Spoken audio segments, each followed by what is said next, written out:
우리 오늘 함께 나눌 말씀 시편 75편 말씀입니다. 75편 1절부터 10절까지의 말씀 우리 함께 한 절씩 봉독하겠습니다.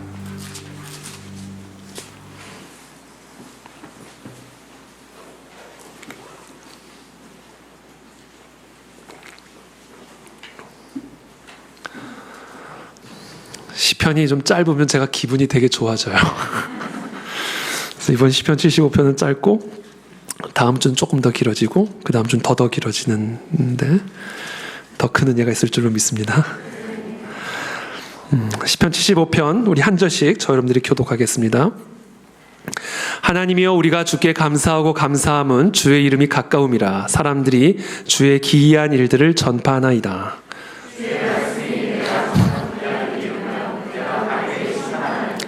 땅의 기둥은 내가 세웠거니와 땅과 그 모든 주민이 소멸되리라 하시도다.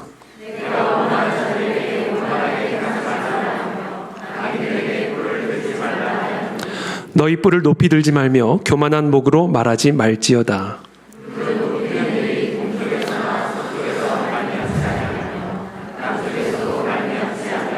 오직 재판장이신 하나님이 이를 낮추시고 저를 높이시느니라.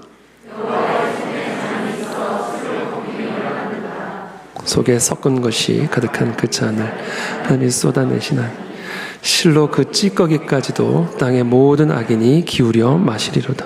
나는 야곱의 하나님을 영원히 선포하며 찬양하며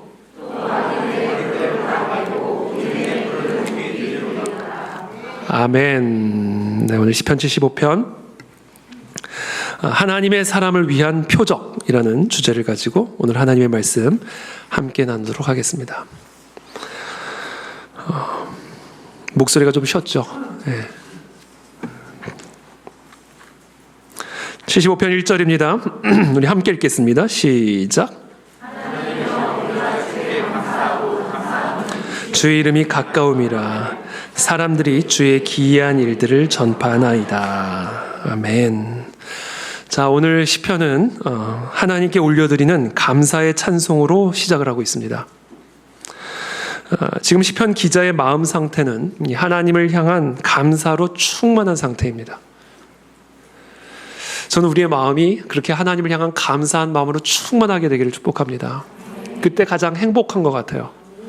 이 하나님을 향한 감사의 마음이 우리 안에 충만할 때가 우리가 가장 행복한 상태입니다. 지금 이 시편의 기자는 그렇게 행복한 마음으로 오늘 시편을 시작하고 있습니다. 자, 그렇다면 이 시편 기자의 마음에 이와 같은 감사함으로 충만한 이유가 무엇일까?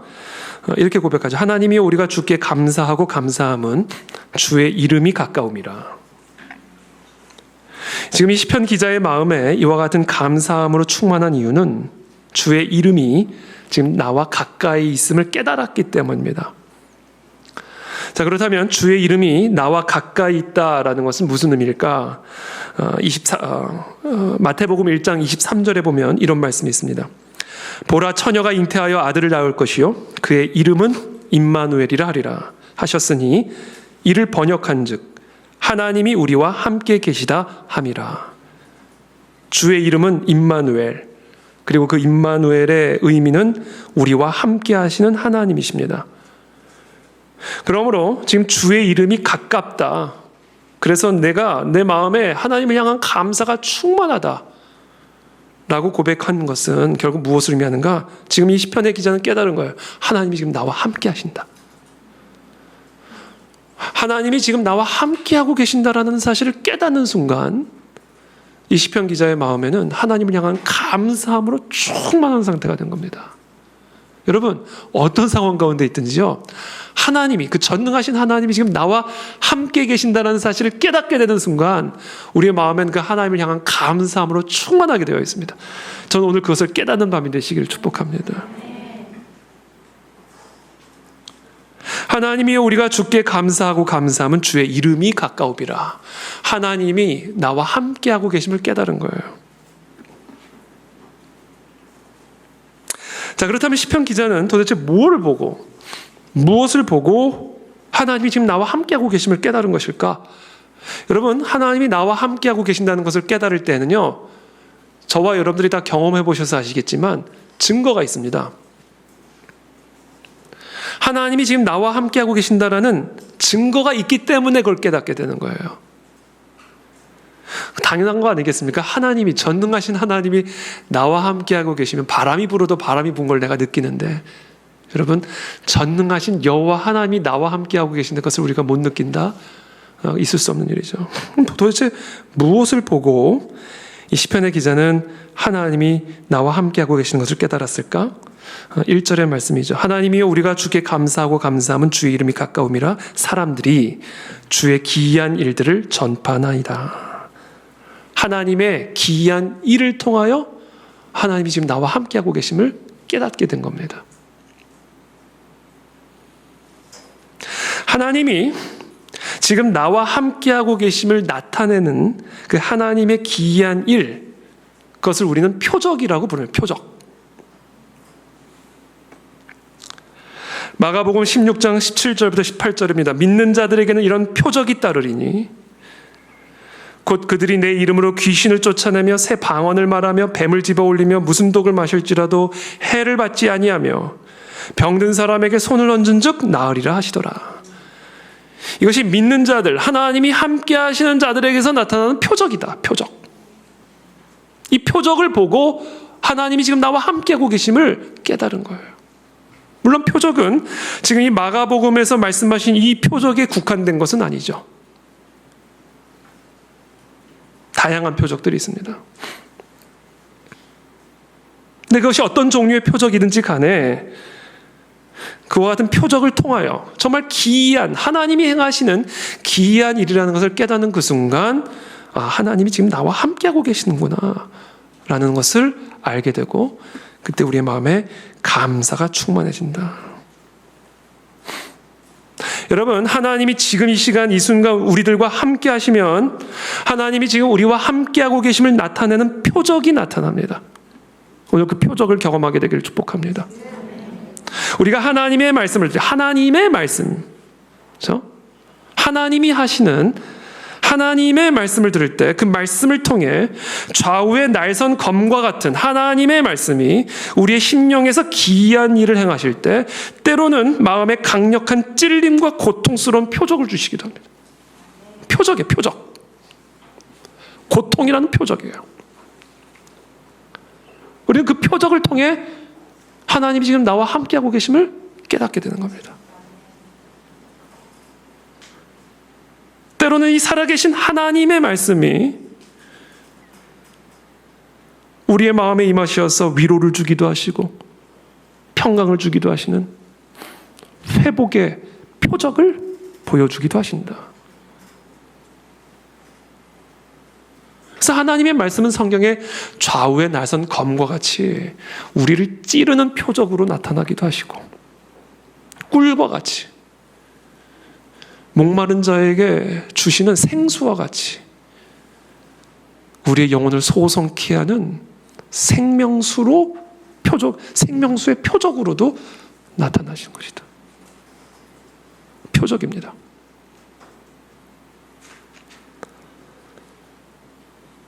하나님을 찬양하고 예배하며 그 하나님께 기도하며 부르짖을 때 하나님은 우리의 찬양 가운데 기도 가운데 임재하신다라는 사실을 가르쳐 주시기 위해서 병든 자를 치유하시는 표적을 보여주기도 하시고 귀신들이 떠나가는 표적을 보여주기도 하시고 우울함이 떠나가고 기쁨과 행복감이 몰려드는 표적을 우리에게 보여주심으로 지금 하나님이 우리와 함께하고 계심을 깨달아 알게 하신다라는 거예요. 그 표적을 여러분들이 깨닫으셔야 돼요. 그 표적을 날마다 발견하셔야 돼요. 그 표적 속에서 살아야 됩니다. 그때 우리는 살아날 수 있고 우리의 마음에 감사함이 충만할 수가 있다. 저는 지난 주일 그 표적을 경험해서 제 마음에 얼마나 감사함으로 충만했는지 모릅니다. 리바이벌 코리아 집회를 통해서 야, 하나님이 진짜 우리와 함께하고 계시는구나. 하나님이 정말 우리를 기뻐하고 계시는구나 라고 하는 그 표적을 저는 너무 생생하게 경험했어요. 정말 몸은 너무 피곤하고 지쳤지만 그러나 제 마음속에는 또 우리 모든 성도님들의 마음속에는 우리와 함께하고 계시는 그 하나님의 임재와 그 하나님의 손길을 경험하는 가운데 이 마음에 감사와 감동이 충만한 것을 경험했죠.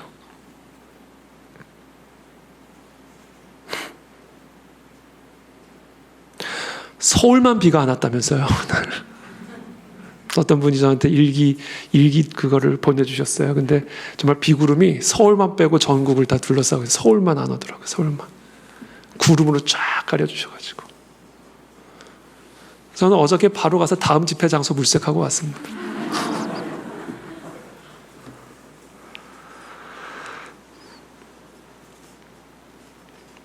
그런 날씨를 주관하신 하나님. 거기에 땡볕에 더웠으면 그거 얼마나 힘들었겠어요. 선선한 바람이 부는. 그렇게 섬세하게 하나님이 우리와 함께하고 계신 것을 제가 경험하면서 야, 하나님이 정말 우리를 기뻐하고 계시는구나. 하나님이 이 일을 정말로 기쁘게 여기셨구나. 그러니까 제 마음에 하나님을 더 기쁘게 해드려야 되겠다. 제가 깨달았어요. 하나님은요, 하나님의 백성들이 하나님을 모르는 사람들 앞에서 하나님을 자랑하는 것을 제일 기뻐하십니다. 제가 그걸 느꼈어요. 그보다도 하나님을 기쁘게 해드리는 일이 없다는 걸 제가 그 리바이벌 집회를 통해서 깨달았습니다. 그렇게 하나님을 기쁘게 할 때요, 우리가 정말 기쁘더라고요. 그래서 제가 깨달은 게, 야, 정말로 하나님을 기쁘게 해드리는 삶을 살면 내가 정말로 행복한 거구나. 그 마음의 감동이 얼마나 충만한지. 그래서 강남역 집회 이제 끝나고 거기 조금 머물러 있다가 이제 교대역으로 갔어요, 제가. 교대 갔는데 이제 교대 팀들과 함께 이제 교대를 한번 삥 돌다가 경비원한테 쫓겨났어요. 나가라고.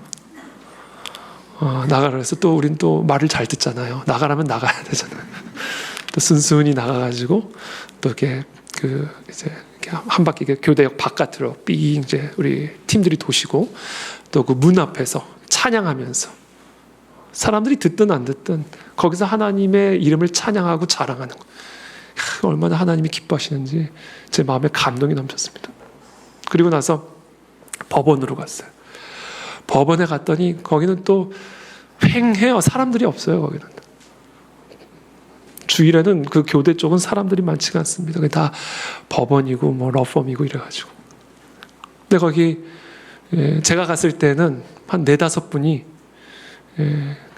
기타를 들고 그냥 듣는 사람이 있든 없든 하나님을 찬양하고 있는 그 모습을 보는데, 야, 정말 하나님이 이게 얼마나 기뻐하시는가. 제 마음에 얼마나 큰 감동이 있었는지 모릅니다. 감사와 기쁨의 표적이 제 안에 있는 것을 보면서 하나님이 지금 우리와 함께하고 계시는구나.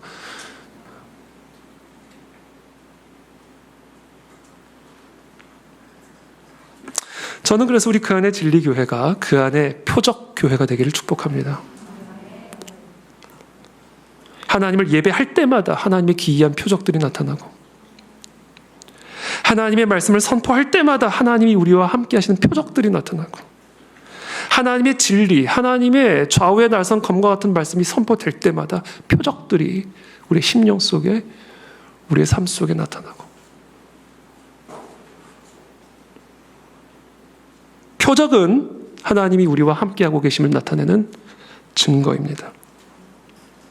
자, 그렇다면 좀 더 구체적으로 오늘 시편의 기자가 찬송하고 있는 그 표적의 내용은 무엇일까? 하나님의 심판입니다. 제가 말씀드렸죠. 하나님이 우리와 함께하고 계실 때 나타나는 표적의 종류는 다양해요. 근데 오늘 시편의 기자가 하나님이 지금 나와 함께하고 계시는 것을 어떤 표적으로 알았냐면 하나님의 심판을 통해서 깨닫게 된 거예요. 하나님이 심판하는 행위를 통해 하나님이 지금 나와 함께하고 계시는 것, 우리와 함께하고 계시는구나를 깨달아 알게 된 겁니다. 하나님의 심판이 오늘 시편 기자가 찬송하고 있는 하나님이 우리와 함께하고 계심을 나타내는 표적입니다. 2절부터 3절입니다. 함께 읽겠습니다. 시작.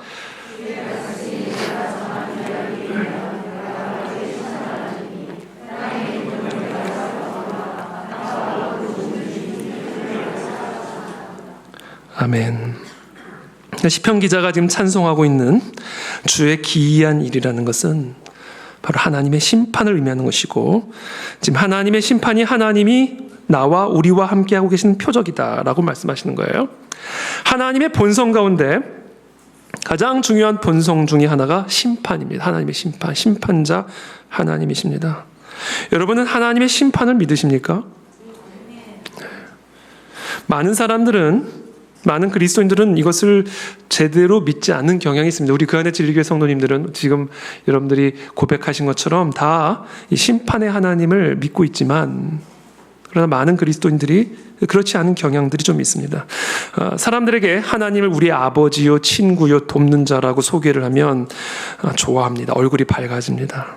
우리의 연약함과 어리석음에도 불구하고 우리를 사랑하고 돌보시는 분이라고 말을 하면 아멘, 아멘, 아멘, 얼굴이 밝아집니다. 그러나 하나님을 심판자, 우리를 심판하시는 하나님이라고 말을 하면 불쾌하게 생각합니다.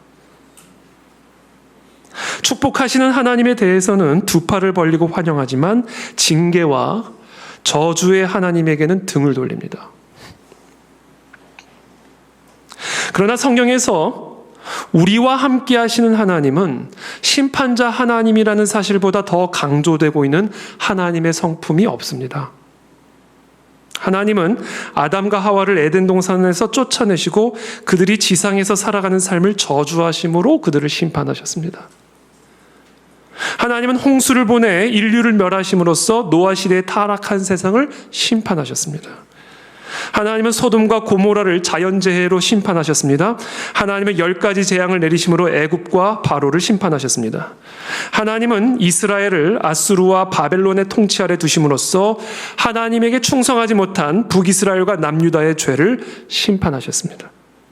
하나님의 심판은 구약에만 국한된 것이 아닙니다. 그리스도를 거부한 유대인을 심판하셨고, 하나님을 속인 아나니아와 삽비라를 심판하셨고, 교만한 헤롯을 심판하셨고, 복음을 반대한 마술사 엘루마를 심판하셨습니다. 성경에서 하나님의 심판을 빼놓고는 할 얘기가 없습니다. 선지서들은 물론이거니와 특별히 지혜서도 마찬가지예요. 욥기, 전도서, 잠언에서 가르치고 있는 하나님의 가르침의 핵심, 하나님의 심판입니다. 전도서 12장 13절부터 14절, 솔로몬의 전도서의 결론입니다. 일의 결국을 다 들었으니 하나님을 경외하고 그의 명령들을 지킬지어다. 이것이 모든 사람의 본분이니라. 하나님은 모든 행위와 모든 은밀한 일을 선악간에 심판하시리라. 하나님의 심판, 이것이 오늘 시편 기자가 하나님이 지금 나와 함께하고 계심을 확신하며 하나님에게 감사의 찬양을 드리고 있는 이유입니다. 그렇다면 구체적으로 시편 기자가 감사한 마음으로 찬양하는 그 하나님의 심판은 어떤 종류의 심판이었는가? 오만한 자들을 향한 하나님의 심판이었습니다. 75편 5절 말씀 다 함께 읽겠습니다. 시작. 악인들에게 뿔을 들지 말라 하였노니 너희 뿔을 높이 들지 말며 교만한 목으로 말하지 말지어다. 오만한 자들에 대한 하나님의 심판으로 인해 시편 기자는 하나님께 감사의 찬양을 올려드리고 있습니다. 오만한 자들의 오만한 행동을 심판하시는 하나님, 그 하나님을 경험하면서 하나님이 지금 나와 함께하고 계시는구나 라는 사실을 깨닫고 감사한 마음으로 충만하여 하나님을 찬양하고 있는 거예요. 죄송합니다. 자, 그렇다면 이 오만한 자들의 오만한 행동은 구체적으로 무엇이었는가?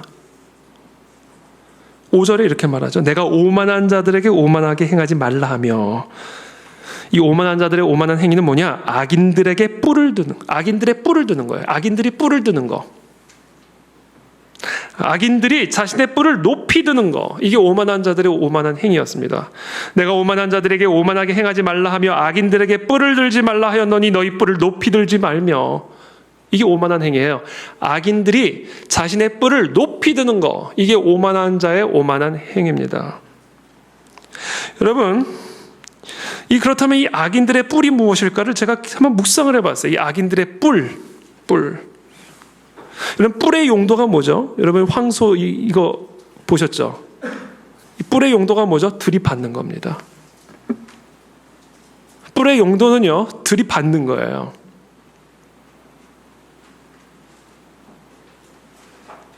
그런데 여러분, 뿔로 들이받으려면요, 뿔만 강해서는 안 됩니다. 목이 강해야 돼요. 뿔만 강해서는 안 된다고요. 목이 강해야 그 뿔로 들이받을 때 그 뿔에 힘이 나오는 거예요.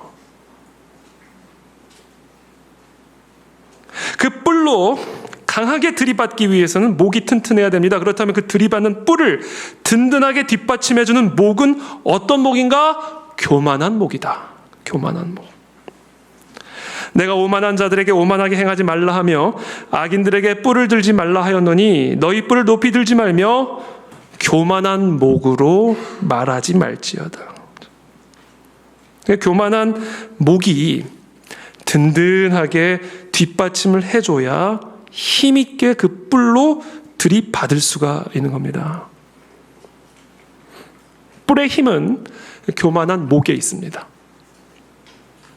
뿔의 힘은 교만한 목으로부터 나오는 것입니다. 그렇다면 그 교만한 목으로부터 나오는 뿔의 힘, 그 뿔의 정체는 무엇인가? 교만한 목으로 말하지 말지어다. 교만한 목에서 나오는 말, 그게 바로 악인들의 뿔이다. 오만한 자들의 오만한 행위다. 것이죠. 교만한 말로 들이받는 것이다. 그래서 오늘 이 말씀을 준비하면서 뿔을 좀 하나 좀 어디서 구해서 좀 시각적인 효과를. 근데 굳이 시각적인 효과가 필요 없어요. 그 악인들의 뿔은 여기 있기 때문에 이게 뿔이더라.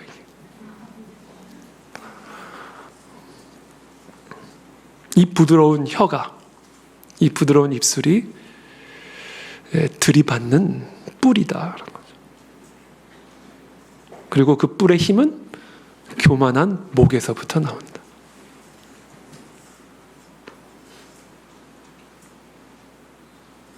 그러니까 결국 하나님의 심판, 오늘 이 시편 기자가 하나님이 지금 나와 함께하고 계시는구나 라는 사실을 깨닫게 된 하나님의 심판은 결국 뭐예요? 교만한 말에 대한 심판.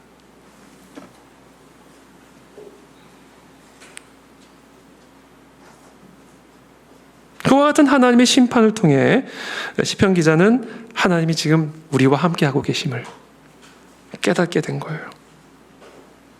그리고 그와 같은 표적으로 인해서 시편 기자는 하나님께 감사 찬양을 드리고 있는 겁니다. 자, 이와 같은 하나님의 심판은 우리가 원하는 때 임하는 것은 아닙니다. 하나님께서 친히 정하신 기약이 있어요. 그렇죠? 2절부터 3절에 보면 주의 말씀이 내가 정한 기약이 이르면 내가 바르게 심판하리니. 그렇죠? 하나님이 정하신 기약이 있습니다. 그때 하나님은 모든 것을 바르게 심판하실 것이다. 물론 우리는 그 기약을 알 수가 없어요. 그 기약은 절대적으로 하나님의 주권에 있는 것이기 때문에 우리를 들이받는 오만한 악인들의 교만한 말이 언제 하나님의 심판을 받게 될지는 우리는 알 수는 없습니다. 그것은 하나님이 정하신 기약에 바르게 하실 것이다. 그러나 그 기약이 차면 하나님은 지체 없이 그 교만한 목으로 들이받는 그 뿔을 심판하심으로 하나님이 우리와 함께하고 계심을 선명하게 드러내 주실 것이다.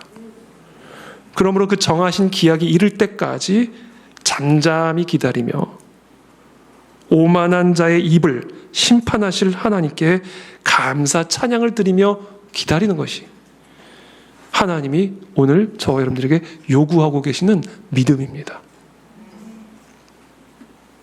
사울은 다윗의 장인이었어요. 사울의 딸과 다윗이 결혼했습니다. 그러나 하나님의 기름 부으심이 사울을 떠나 다윗에게로 옮겨지는 순간 사울은 성령이 아니라 악령에 사로잡힙니다. 그리고는 자신의 사위인 다윗을 죽이는 일에 혈안이 됩니다. 이해할 수 없는 일이죠. 도무지 이해할 수 없는 일이에요. 그렇게 귀하게 생각하고 그렇게 사랑스럽게 여겨서 자신의 딸을 준 자신의 사위를 벼랑간 죽이기에 혈안이 되어 있으니 사울의 아들 요나단도 도무지 이해할 수가 없었고 사울의 사위인 다윗도 장본인도 당연히 도무지 이해할 수가 없었습니다. 다윗은 형제와 같이 서로 아끼던 요나단의 도움으로 사울을 피해 도망갑니다. 그 후 다윗을 죽이려는 이 사울의 추격전이 계속해서 펼쳐집니다. 하루는 사울이 블레셋 사람을 쫓다가 돌아오는 길에 어떤 사람으로부터 다윗이 엔게디 광야에 숨어 있다라는 첩보를 듣게 됩니다. 사울은 3,000명의 군사를 거느리고 다윗과 그 사람들을 찾으러 엔게디 광야로 나아갑니다. 그곳에서 한 굴을 발견한 사울은 화장실이 급해서 굴에 들어가 용변을 보고 있었습니다. 그때 마침 그 굴 속에 숨어있던 다윗과 그 군사들은 아주 사울을 죽일 수 있는 하나님이 주신 기회라고 생각을 했죠. 그래서 다윗의 명령만을 기다리고 있었습니다. 그런데 그때 다윗은 조용히 일어나서 사울의 겉옷자락만을 가만히 베어왔습니다. 그리고는 그 행위조차도 다윗의 마음을 고통스럽게 만들었어요. 이렇게 말을 합니다. 다윗이 자기 사람들에게 이르되 내가 손을 들어 여호와의 기름 부음을 받은 내 주를 치는 것은 여호와께서 금하시는 것이니 그는 여호와의 기름 부음을 받은 자가 됨이니라 하고 다윗이 이 말로 자기 사람들을 금하여 사울을 해하지 못하게 하니라. 사울이 일어나 굴에서 나가 자기 길을 가니라. 이게 다윗의 마음이었어요. 사실은 지금 죽이지 않으면 사울이 언제 다윗을 죽일지도 모르는 상황이에요. 근데 다윗이 사울을 죽일 수 있는 그 절호의 기회에 다윗은 아니다. 비록 하나님의 촛대는 나에게 옮겨졌지만 여전히 사울이 기름을 부음받은 왕이기 때문에 내가 이 사람을 내가 살고자 죽이는 것은 그는 여호와의 기름 부으심을 받은 자를 들이받는 일이다. 내 칼이 악인의 뿔이 되면 안 된다 이거죠. 그리고 나서는 사울이 용변을 다 마치고 나아가자 다윗이 사울에게 이렇게 외칩니다. 내 아버지여 보소서. 내 손에 있는 왕의 옷자락을 보소서. 내가 왕을 죽이지 아니하고 겉옷자락만 베었은즉 내 손에 악이나 죄가 없는 줄을 아실지니이다. 왕은 내 생명을 찾아 해하려 하시나 나는 왕에게 범죄한 일이 없나이다. 여호와께서는 나와 왕 사이를 판단하사 이거 오늘 시편 기자의 마음 상태가 바로 이런 상태입니다. 여호와께서는 나와 왕 사이를 판단하사 여호와께서 나를 위하여 왕에게 보복하시려니와 내 손으로는 왕을 해하지 아니하겠나이다. 그러면서 이렇게 말합니다. 그런즉 여호와께서 재판장이 되어 나와 왕 사이에 심판하사 나의 사정을 살펴 억울함을 풀어주시고 나를 왕의 손에서 건지시기를 원하나이다 하니라. 그렇죠. 이게 오늘 시편 기자의 마음입니다. 그래서 오늘 시편 6절부터 7절까지 이렇게 고백합니다. 다 함께 읽겠습니다. 시작. 무릎 높이는 일이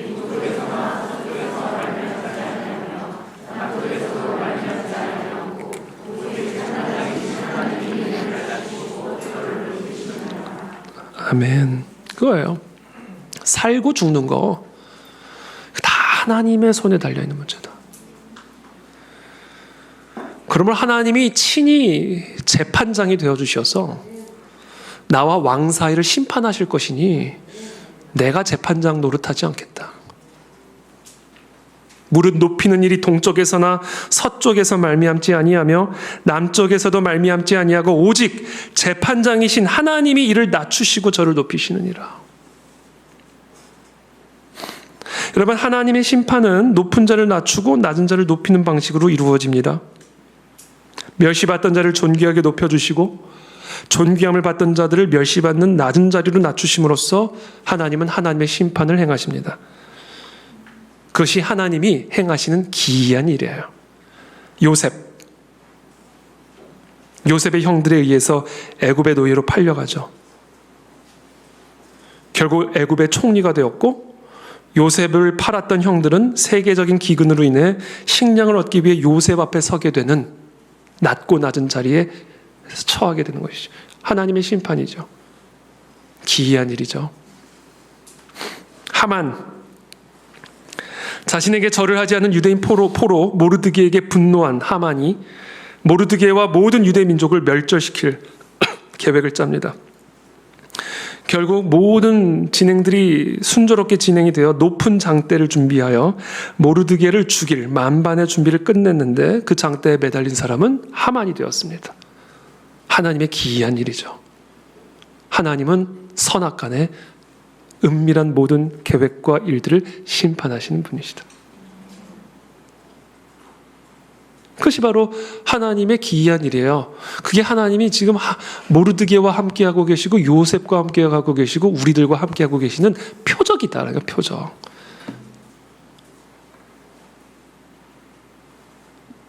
여러분, 재판장 하나님이라는 건요, 여러 가지 의미를 담고 있습니다.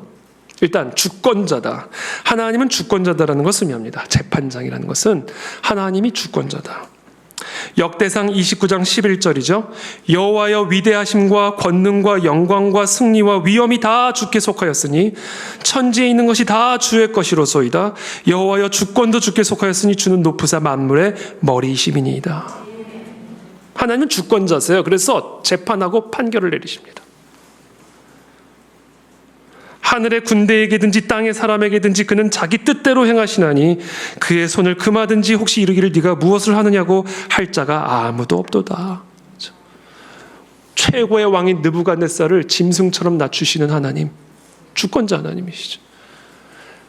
애굽의 노예로 팔려간 노예 요셉을 애굽의 총리로 세우시는 하나님, 주권자 하나님이시죠.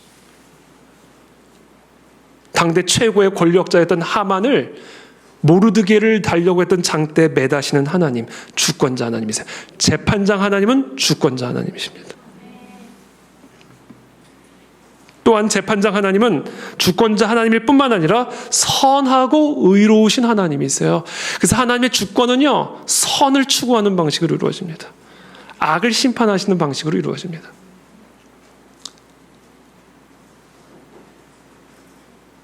마가복음 10장 18절이죠. 예수께서 이르시되 네가 어찌하여 나를 선하다 일컫느냐? 하나님 한 분 외에는 선한 이가 없느니라. 예수님은 하나님이시니까 예수님도 선하신 분이시죠. 그러나 예수님은 지금 강조하고 싶으신 거예요. 하나님 외에는 선한 분이 없다는 거. 출애굽기 33장 19절입니다. 여호와께서 이르시되 내가 내 모든 선한 것을 네 앞으로 지나가게 하고 여호와의 이름을 네 앞에 선포하리라. 나는 은혜 베풀 자에게 은혜를 베풀고 긍휼히 여길 자에게 긍휼을 베푸느니라. 하나님은 선하신 분. 하나님이 뭘 하든 선한 거예요. 그건. 하나님이 아말렉 모든 족속을 죽여도 그건 선한 일이에요. 하나님이 하시는 일은 인간의 눈에 보기에 어떠든 건 무조건 선한 일입니다. 하나님은 선한 분이 없고 선의 기준이 하나님이시니까. 그래서 하나님이 은혜를 베풀 자에게 은혜 베푸는 그게 선이에요. 긍휼을 베풀지 않기를 원하는 자에게 베풀지 않는 거 그게 선이에요. 그게 하나님의 선이요 주권이다.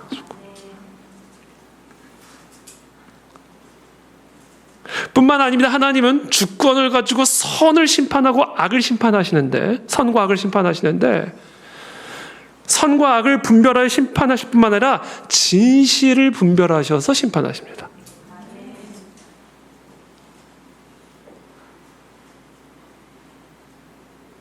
인간을 속일 수는 있지만 하나님을 속일 수는 없어요. 하나님은 진실을 추구하십니다. 하나님은 진실을 아셔요. 그 진실에 따라 선악간에 심판하십니다. 아브라함이 마므레의 상수리 수풀에서 인간의 형태로 나타나신 여호와를 만났을 때 하나님은 소돔의 도덕적 상황에 대한 진상을 확증하기 위해 그곳에 가는 길이다, 이렇게 말씀하세요.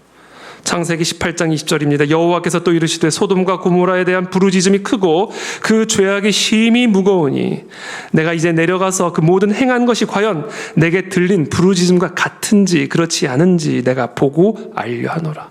진실 파악, 증거 수집. 하나님의 심판은 도덕적인 선악의 판단을 따라 심판하실 뿐 아니라 사실적 진실에 따라 심판하십니다. 하나님은 공개적으로 드러나는 외관뿐 아니라 은밀한 것까지도 심판하십니다. 그래서 로마서 2장 6절부터 이렇게 말씀하세요. 하나님께서는 각 사람에게 그 행한 대로 보응하시되 참고 선을 행하여 영광과 존귀와 썩지 아니함을 구하는 자에게는 영생으로 하시고 오직 당을 지어 진리를 따르지 아니하고 불의를 따르는 자에게는 진노와 분노로 하시리라.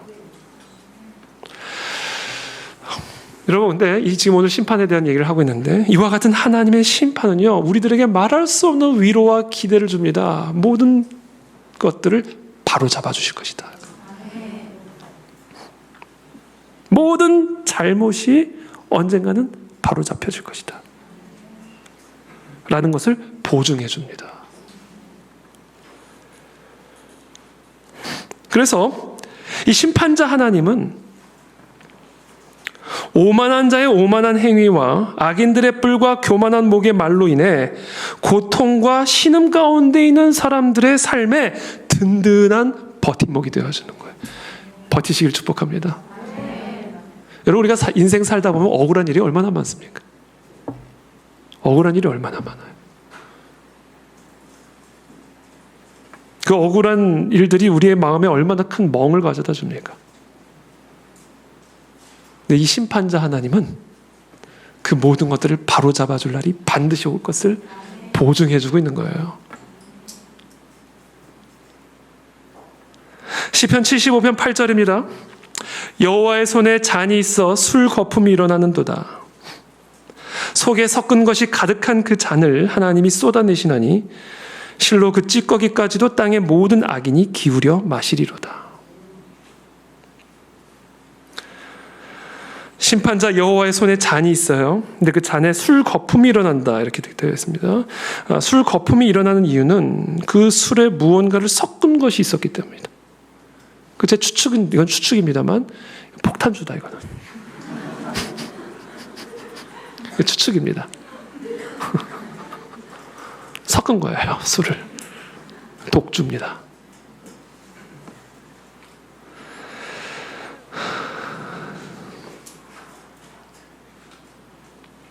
그 술을 막 좋다고 마시는 거야. 독인데. 억지로 마시게 한 게 아니에요. 자기가 너무 좋아서 그 독주를 마시는 거예요. 그게 심판이라는 겁니다. 그러니까 하나님이 악인들을, 오만한 자들을, 교만한 목을 심판하는 방식이 뭐냐면 그들이 스스로 강력하게 그것을 추구함으로 망하게 한다라는 거예요.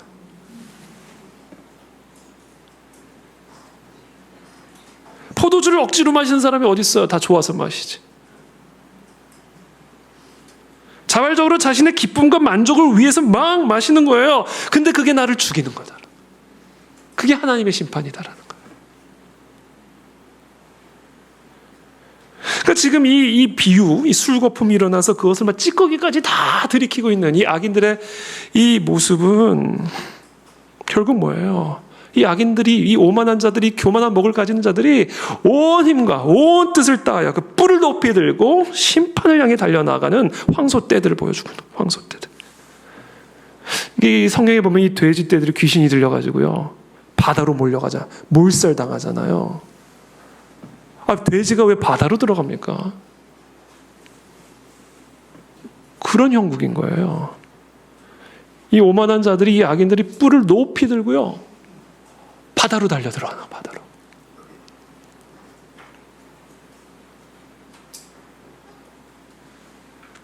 이 교만한 목으로 들이받는 이 오만한 자의 뿔, 거침없이 달려가는 그 오만한 악인의 뿔이 결국 들이받고 있는 것은 뭔지 아세요? 하나님의 주권을 들이받고 있는 겁니다. 그래서 죽는 거예요. 온 힘을 다해, 온 열정을 다해 지금 이 악인들이 들이받고 있는 그 뿔은 하나님의 주권을 들이받고 있는 것이요, 하나님의 선을 들이받고 있는 것이다.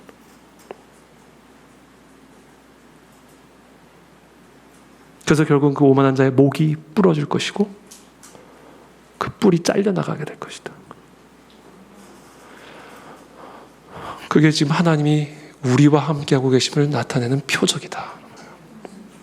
여러분, 하나님의 주권과 부딪혔는데 그 뿔이 성하겠습니까? 생각해 보십시오.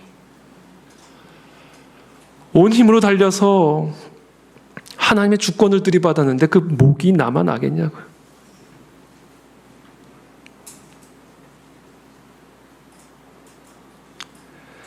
그래서 시편 75편 9절부터 10절에 이렇게 마무리를 짓습니다. 나는 야곱의 하나님을 영원히 선포하며 찬양하며 또 악인들의 뿔을 다 베고 의인의 뿔은 높이 들리로다. 그것으로 인해 지금 이 시간 이 시편의 기자는 마음에 이 감사가 충만한 하나님을 찬양하고 있는 거예요. 그러니까 오늘 뭐 시편이니까 시편은 뭐 이렇게 자세한 상황을 이렇게 설명하는 건 아니에요. 그냥 그 상황 속에서 자신의 마음의 상태와 감정을 토해내는 시이기 때문에 그 감정을 토해내는 그 기록들을 통해서 그 상황을 우리는 이제 추론하는 거죠. 근데 오늘 시편을 보면 오늘 이 시편의 기자가 처한 상황은 아마도 오만한 자들이 악인의 뿔을 높이 들고 교만한 목으로 들이받고 있는 교만한 목의 말로 들이받고 있는 아마 그런 상황이었던 것으로 추정이 됩니다. 그런 상황 속에서 하나님의 말씀이 오늘 임한 거예요. 저 뿔이 어떻게 될지 이제. 저 뿔은 지금 하나님의 주권을 들이받고 있는 뿔이다. 하나님의 선을 들이받고 있는 목이다. 그래서 그 뿔이 베어지고 의인의 뿔이 높아지는 그 표적이 환상 가운데, 말씀 가운데 이 시편 기자의 심령 속에 임하게 되면서 이 마음 속에 감사와 감동이 충만해지는 것이죠. 그래서 찬양하고 있는 거예요.